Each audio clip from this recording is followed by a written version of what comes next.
Hello friends, आप सभी का स्वागत है टेक्निकल कोड यूट्यूब चैनल पर। तो इस वीडियो के अंदर हम देखेंगे स्ट्रिंग क्लास के अंदर कुछ और फंक्शंस के बारे में। ठीक है, तो बिना देरी करते हुए चलिए शुरू करते हैं।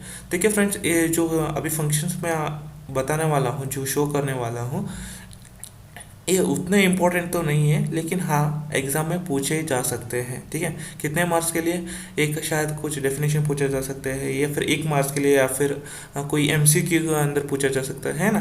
तो उतना इम्पोर्टेंट नहीं है, लेकिन हाँ ये स्ट्रिंग क्लास के अंदर ये भी फंक्शंस है। ठीक है, तो मैं इनको बता देता हूँ कौन कौन से फंक्शंस है जावा के अंदर स्ट्रिंग क्लास के अंदर ये कुछ फंक्शंस है, कुछ और फंक्शंस है। ठीक है, तो पहला है सब स्ट्रिंग फंक्शन है, उसके अंदर हम क्या पास कर रहे हैं? एक एन वैल्यू पास कर रहे हैं। ठीक है, उसके बाद दूसरा सब स्ट्रिंग है, उसके अंदर 2 वैल्यू पास कर रहे हैं, एन कॉमा एम।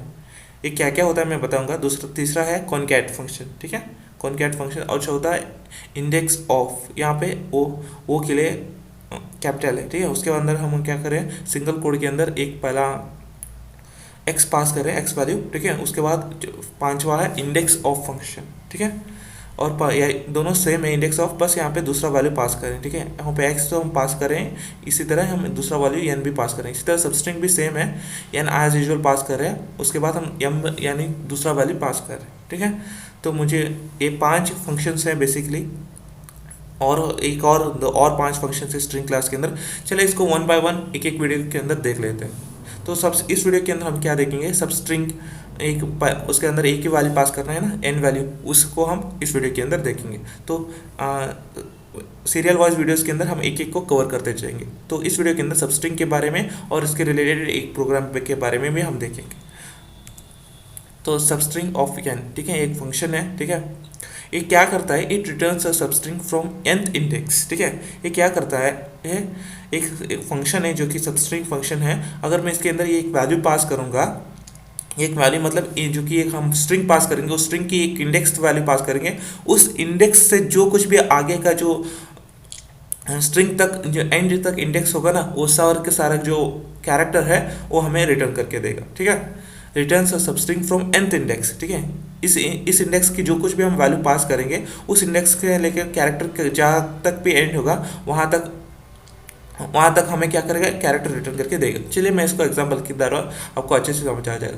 यहाँ पर स्ट्रिंग 1 नाम का एक ऑब्जेक्ट है, उसके अंदर हमने क्या पास किया है, कौन सा स्ट्रिंग पास किया, श्याम नाम का स्ट्रिंग पास किया हुआ। ठीक है, अब श्याम के अंदर देखिए SHYAM आता है। ठीक है, अगर मैं इंडेक्स की बात करूँ 0 1 2 3 4 आता है। ठीक है, तो अब मुझे क्या करना है, सबस्ट्रिंग फंक्शन को यूज़ करना है। ठीक है, तो अब मैं क्या करूँगा, str1 के अंदर क्या है, श्याम है, जो कि यूज़र से इनपुट लिया हुआ स्ट्रिंग है। ठीक है, उसके साथ सबस्ट्रिंग का जो कनेक्ट कर दूंगा, सबस्ट्रिंग ऑफ 2, ये n क्या है, 2 वैल्यू है। ठीक है, 2 पोजिशन नहीं है बल्कि इंडेक्स है।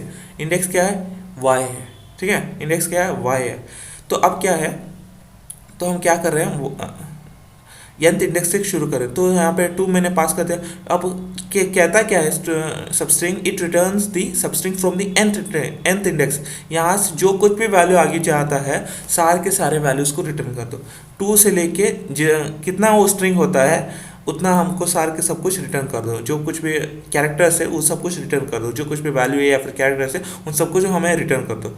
तो यहाँ पे क्या क्या होता है, 2 से लेके y होता है, a होता है, एम होता है। ठीक है, इतना स्ट्रिंग है हमारा SHYM। ठीक है, तो 2 इंडेक्स 2 से बाकी जो कुछ भी कैरेक्टर्स आता है वो सब कुछ हमें रिटर्न कर दो। तो YAM है ना, तो ये हमें आउटपुट देगा YAM। आउटपुट क्या है, YAM। मुझे उम्मीद है आपको एक आइडिया लग गया होगा। बेसिकली हम क्या करें, रिटर्न से substring from nth index. nth index से हमारा जो कुछ भी क्या इंडेक्स के अंदर कैरेक्टर होता है, इंडेक्स के अंदर कैरेक्टर ए, इंडेक्स है ना 2 3 4, इंडेक्स के अंदर कैरेक्टर होता है YAM, उसको हमें रिटर्न कर देगा। ठीक है, तो मुझे उम्मीद है फ्रेंड्स आपको ये समझ आ चुका है, एक तक आइडिया आ चुका है। चलिए इसके रिलेटेड हम एक प्रोग्राम देखते हैं। हाँ तो फ्रेंड्स, मैंने यहाँ पे प्रोग्राम ऑलरेडी लिख करके रखा है। ठीक है, तो सबसे पहले इसको देख लेते हैं। मैंने स्कैनर नाम का क्लास बनाया है यहाँ पे, इसलिए मुझे इसका जो पैकेज है जिसका नाम है यूटिल पैकेज, उसको इंपोर्ट करना होगा, और मैंने उसको किया भी है, इंपोर्ट यूटिल पैकेज। ठीक है, तो उसके अंदर स्कैनर क्लास यूज़ कर रहे हैं। तो अब यहाँ पे सबस्ट्रिंग वन नाम का मैंने यहाँ पे क्लास बनाया है। आप चाहो तो क्लास का नाम कुछ भी दे सकते हो। ठीक है, उसके अंदर मैंने मेन मेथड लिखा हुआ है, उसके बाद स्ट्रिंग क्लास का S1 नाम का मैंने एक ऑब्जेक्ट बनाया है और स्ट्रिंग क्लास का S2 नाम का एक ऑब्जेक्ट बनाया है, ठीक है।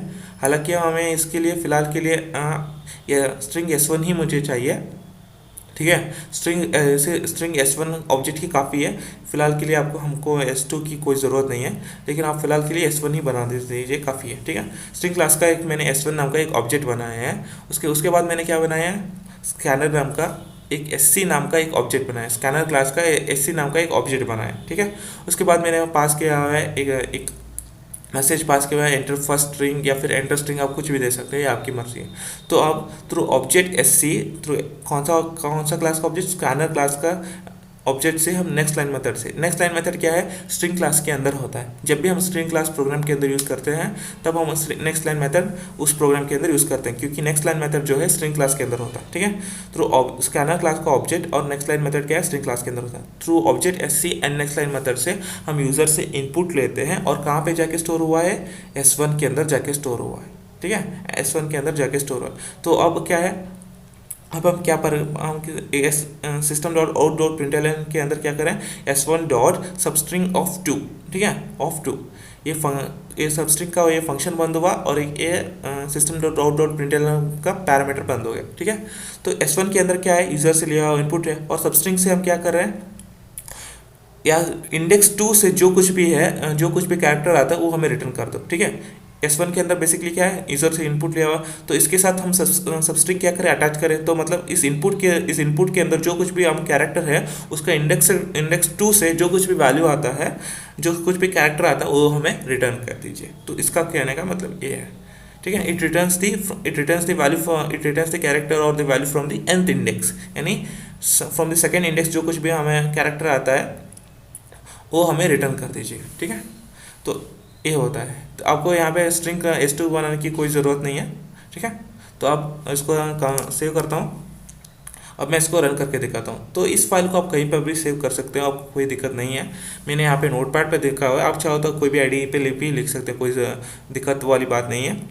अगर आपने इस नोटपैड पे लिख रहे हैं, अगर आपने पाथ सेट नहीं किया है तो आपको बिन डायरेक्टरी के अंदर ही जाकर सेट करना होगा। मैंने पाथ सेट किया हुआ है, इसलिए मैं इसको ए डायरेक्टरी के अंदर सेव कर चुका हूँ, ठीक है। तो मैं इसको ए डायरेक्टरी के अंदर रन करके दिखाता हूँ। देखिए फ्रेंड्स, मैंने पाथ सेट करने का ऑलरेडी वीडियो बना रखा है, आप उसको देख लीजिएगा, ठीक है। CD java2 नाम के फोल्डर के अंदर मैंने बनाया और मैंने क्लास का नाम, फाइल का नाम क्या दिया था, सबस्ट्रिंग 1.java, कंपाइल करने का फॉर्मेट। तो ये सक्सेसफुली कंपाइल हो गया। तो अब मैं इसको रन करता हूँ।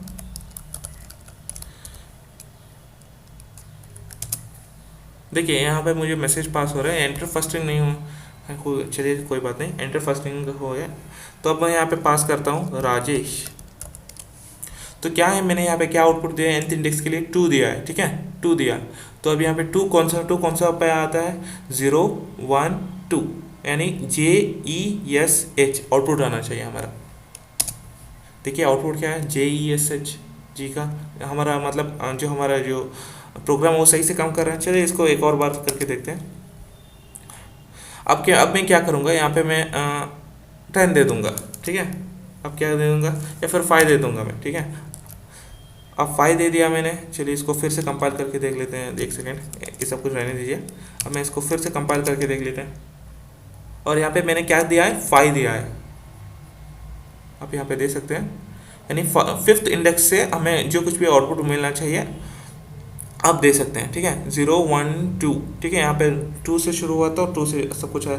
तो अब मुझे टोटल 6th इंडेक्स है, ठीक है, 0 से शुरू होता है ना। तो यहाँ पे मैं हेलो प्रिंट करता हूँ। ओके, कुछ भी प्रिंट नहीं हुआ, क्यों, क्योंकि यहाँ पे मैंने इंडेक्स क्या दिया, 5 दिया है, और ये कितने वर्ड का हुआ है, 0 1 2 3 4 हुआ, और 5 का तो है ही नहीं, तो कैसे प्रिंट होगा, है ना। इसीलिए कुछ भी प्रिंट नहीं हुआ, ठीक है। आप इसे अलग अलग तरीके से रन करके देख सकते हैं। चलिए मैं इसको कंपाइल करके मैं सबसे पहले मैं इसको सेव नहीं किया था ना, तो मैं इसको सेव किया।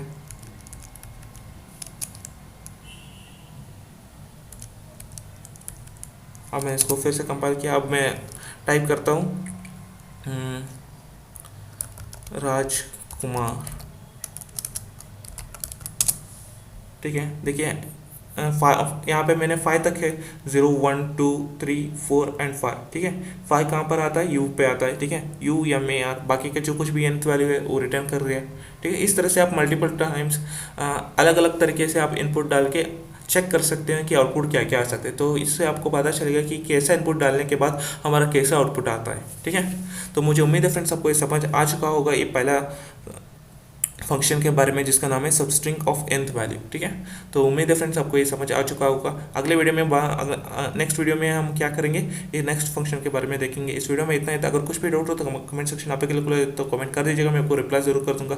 इस वीडियो को एक लाइक जरूर करें, चैनल को सब्सक्राइब करें और बेल आइकन भी जरूर दबाएं। मिलते हैं अगले वीडियो में, till then take care, bye bye.